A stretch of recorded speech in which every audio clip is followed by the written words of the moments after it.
You know what I think are some of the scariest 3 words you ever hear in the church? Children's ministry volunteer. Children, no thanks, sounds exhausting. Ministry, scary. Also, isn't that why we pay you? Volunteer. Yeah, how about I tell you the number of boards I already sit on, and then we'll talk about my time. And then no one signs up. And churches do this strange thing over and over. They say, hey, since we don't have anybody signing up for this ministry, how about we go and pressure all those young parents with kids at home to be our children's ministry volunteers? Because surely after spending a week of changing diapers and wrestling kids into clothes every morning and into bed every night, and then carting them around to this school thing or that sports thing all week, surely they would be thrilled to spend their Saturday nights preparing lessons to teach other people's children on Sunday morning. Craziness. And that's why time and again, people burn out, become no-shows, they give up.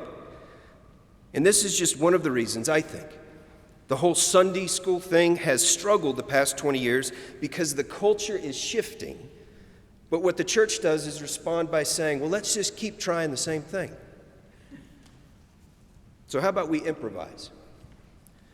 You know, I got to grow up in the church, and I've been thinking about this. And you know what I remember the most about growing up in church? It's not the curriculum. It's not some perfectly executed children's ministry model. No, I remember 2 things. First, I remember the songs. Seek ye first, this little light of mine. He's got the whole world in his hands. And this one. Into my heart, come into my heart, Lord Jesus.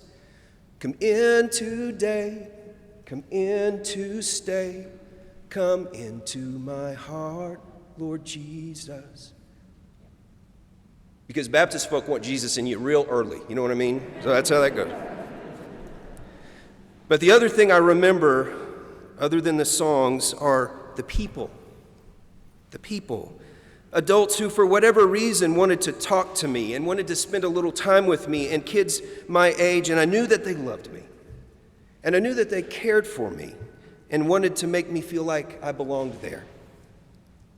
But churches get so caught up in creating a community of belief, which is why we've constructed elaborate theological systems and biblical checklists and doctrinal contracts that make you sign on the dotted line, but like Tom Waits sang, the large print giveth, but the small print taketh away. Because we end up missing the point that instead of creating communities of belief, we're to be creating communities of love.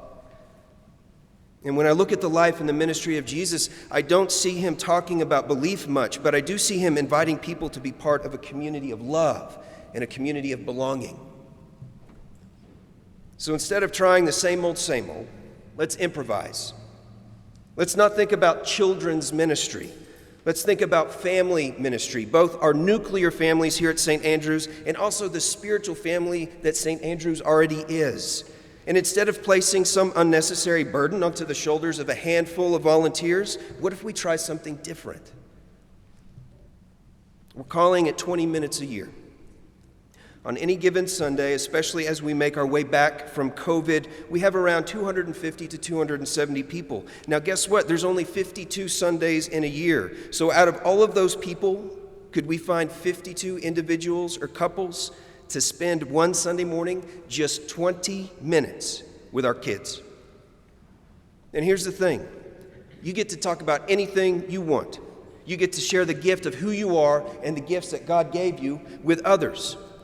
You can share your favorite Bible story or your favorite verse. You can talk about why you love St. Andrews. If you love fishing, talk about fishing. If you love gardening, talk about that. Take them outside and show them how to plant something. If you like yoga or exercising, talk about that and then show them how to do it. If you love horses, we will let you pull a horse trailer in the middle of this courtyard, and I will clean up the poop. I promise you, I'll do that.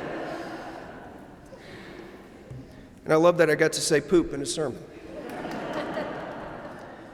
And if you're thinking, I don't know how to connect Jesus or yoga or exercising or gardening to Bible stories and all these kinds of things, that's fine. We'll help you with that, because that is actually why you pay us. But you won't be alone. There'll be others with you, folks from our family ministry team, other clergy. But it's about you spending just 20 minutes a year with our kiddos, showing them that they're loved, that they're cared for, and that they belong. It's just one way we can equip these little saints, build up the church, and deepen the affection for this family we call St. Andrews.